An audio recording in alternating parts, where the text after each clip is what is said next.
166 বছরের বর্ধমানের করন্দা মুখার্জি বাড়ির দুর্গাপূজার শুভ উদ্বোধন হয়ে গেল বৃহস্পতিবার। উপস্থিত ছিলেন সাংসদ রচনা ব্যানার্জি, সাংসদ শতাব্দী রায়, সত্যগ্রামের বিধায়ক তপন দাশগুপ্ত, বিধায়ক নিশীথ মালিক, প্রাক্তন বিধায়ক তথা জেলা পরিষদের সদস্য মানস মজুমদার, হুগলি শ্রীরামপুর সাংগঠনিক জেলা INTTUCর সভাপতি মনোজ চক্রবর্তী, বর্তমান পত্রিকার বিশিষ্ট সাংবাদিক শরদিন্দু বিশ্বাস, চুচুড়া পৌরসভার কাউন্সিলর রীতা দত্ত সহ বর্ধমানের ব্লক ও জেলা স্তরের নেতৃত্বরা। সমগ্র অনুষ্ঠানটি সঞ্চালনা করেন শ্যামাপ্রসাদ মুখার্জি, ফণি নামে যিনি হুগলি ও বর্ধমানে পরিচিত, যিনি চুচুড়া শহর তৃণমূল কংগ্রেসের সভাপতি। মূলত শ্যামাপ্রসাদ মুখার্জি হুগলিতে বেশ কয়েকটি টিচার ট্রেনিং কলেজের মালিক। তারই আর্থিক সহযোগিতায় মুখার্জি বাড়ির দুর্গাপূজা, যেটা সারা করন্দা গ্রামের পূজায় পরিণত হয়, হাজার হাজার মানুষ প্রতিদিন পূজায় সামিল হয়। এদিন দুর্গাপূজার উদ্বোধনে কয়েক হাজার মানুষ উপস্থিত ছিলেন, যেখানে গ্রামের আর্থিকভাবে পিছিয়ে পড়া মায়েদের হাতে শাড়ি তুলে দেন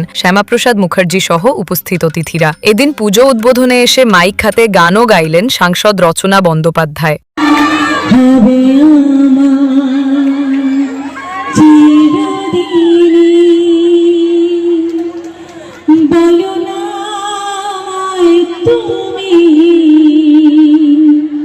হবে আমার চিরদিনই, এই কথা মনে রেখো, এই কথা মনে রেখো, ভুলো না কোনোদিনই, বলো না আমায় তুমি, হবে আমার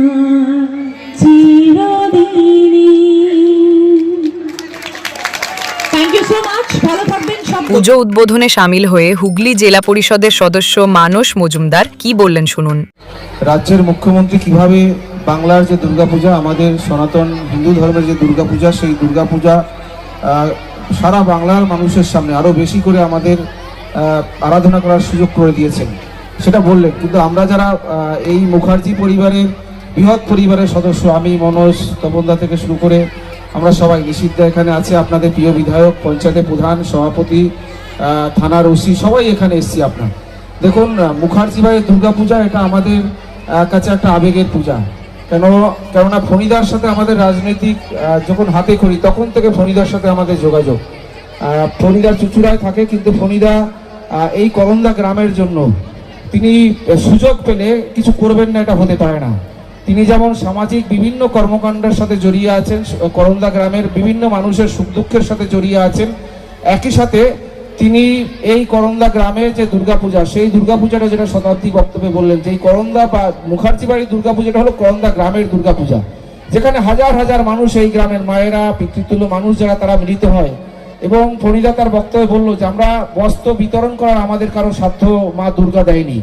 আমরা আমাদের জন্য যেমন বস্ত্র, নতুন বস্ত্র কিনি, ঠিক একইভাবে গ্রামের যারা একটু আর্থিকভাবে পিছিয়ে পড়া মানুষ, মা তো আমাদের দিয়েছেন এই কারণেই যে আমি স্বাবলম্বী হব, একইভাবে গ্রামের যারা দুস্থ মানুষ, আর্থিকভাবে পিছিয়ে, তাদেরকেও আমি টেনে উপরের দিকে নিয়ে আসব। তো আমরা যেমন নতুন বস্ত্র পরি, গ্রামের মানুষদেরও নতুন বস্ত্র আমাদের পরিবারে, বৃহৎ পরিবারকে আমরা দেওয়া, এটা দান নয়, এই দান করার অধিকার আমাদের দেয়নি। সেই জায়গায় আজকের যে দুর্গাপূজা, সেই করন্দা গ্রামের আজকে প্রত্যেক বছর পঞ্চমীতে আসি, এবছর আমরা তৃতীয়াতে মিলিত হয়েছি।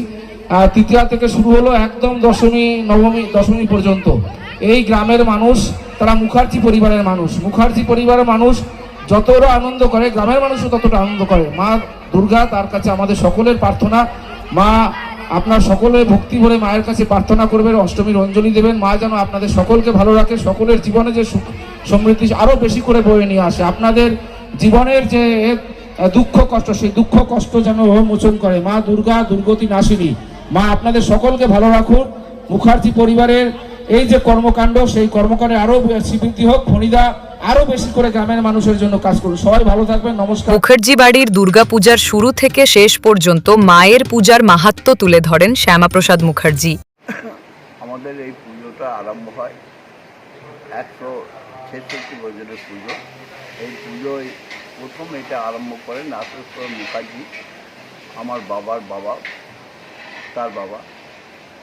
তারপর থেকে দু পুরুষ কেটে যাওয়ার পর তিন পুরুষের সময় আমাদের রামচন্দ্র মুখার্জি আমলে আমার পিতৃদেব, সেই সময় আমাদের কিছুদিন আর্থিক অবস্থা খারাপের জন্য আমরা মাকে আনতে পারিনি।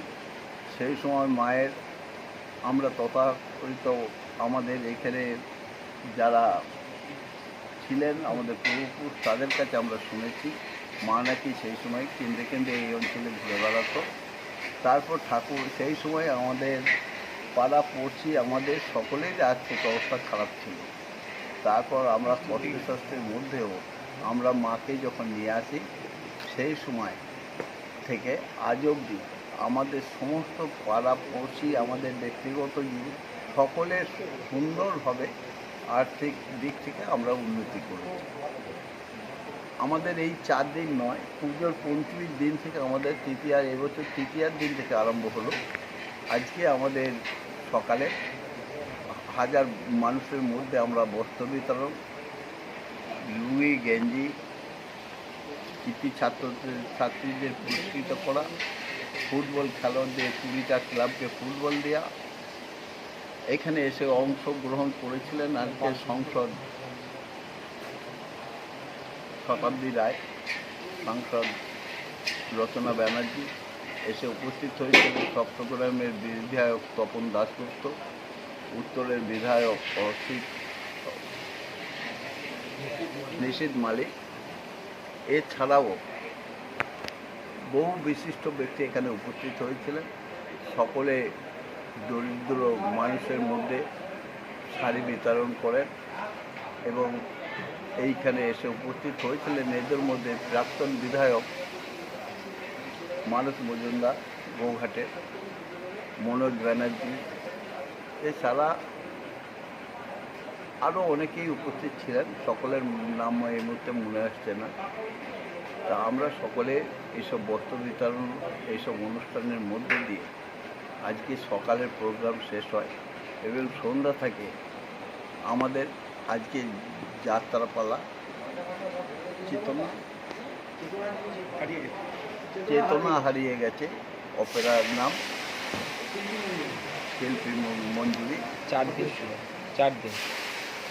4 দিন কি হবে? আর 4 দিন প্রতিদিন বাংলা ব্যান্ড, বাউল সঙ্গীত, ম্যাজিক, নৃত্যশিল্পীরা নৃত্য করতে আসবেন। এই করে আমাদের প্রতিদিন সাংস্কৃতিক অনুষ্ঠান তো হয়। তার মধ্যে সকালের দিকে আমাদের প্রতিদিনই আমরা পাড়া পড়শি যারা মিলিত হয়ে একসাথে আমরা এখানে অন্নগ্রহণ করি, সবাইকে মিলে একসাথে আমরা খাওয়া দাওয়া করি। আর নবমীর দিন শুধু গ্রাম নয়, আশেপাশের গ্রাম থেকেও মানুষ এসে মায়ের প্রসাদ নিয়ে এখানে প্রসাদ নিতে আসে এবং তারা সমস্ত মানুষ একত্রিত হয়ে আমরা জাতিভেদ না দেখে আমরা সকলে একত্রিত হয়ে আমরা মায়ের প্রসাদ গ্রহণ করি। আর প্রসাদ গ্রহণ করার পর আমরা বিজয় দশমীতে